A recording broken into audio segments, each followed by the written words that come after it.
মুশরিকরা প্রশ্ন করেছিল রাসূলুল্লাহ সাল্লাল্লাহু আলাইহি সাল্লামের কাছে, আল্লাহর বংশ পরিচয় জিজ্ঞাসা করেছিল। রাসূলুল্লাহ সাল্লাল্লাহু আলাইহি সাল্লাম কাছে আরো প্রশ্ন করেছিল, আল্লাহ কিসের তৈরি, স্বর্ণ না অন্য কিছুর তৈরি? সঙ্গে সঙ্গে আল্লাহর পরিপ্রেক্ষিতে সূরা ইখলাস নাযিল করেন।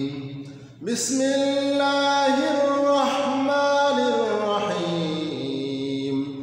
কুল হুয়াল্লাহু আহাদ, বলুন তিনি আল্লাহ এক। আল্লাহুস সামাদ, তিনি কারো মুখাপেক্ষী নন। আল্লাহুস সামাদ, তিনি কারো মুখাপেক্ষী নন। লাম ইয়ালিদ, তিনি কাউকে জন্ম দেন নাই। ওয়ালাম ইউলাদ, তেনাও কেউ জন্ম দেন নাই। ওয়ালাম ইয়াকুল লাহু কুফুয়ান আহাদ, তার সমতুল্য আর কেউ নাই।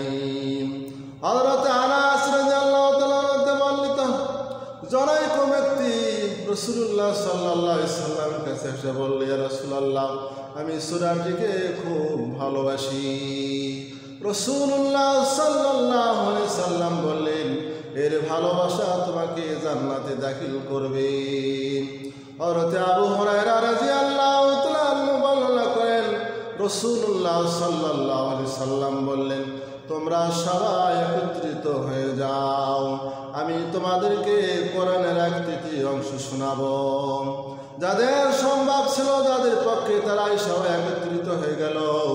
যাদের পক্ষে সম্ভব ছিল না তারা আসলো না। হুজুর সাল্লাল্লাহু আলাইহি সাল্লাম সূরা ইখলাস পাঠ করে শোনালেন, কোরআনের তৃতীয় অংশ।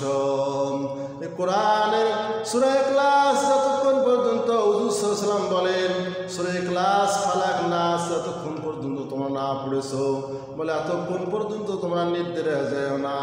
সূরা ইখলাস ফালাক নাস পড়লে তার জন্য সমস্ত বালা মুসিবত থেকে আল্লাহ তাআলা তাকে হেফাজত করে।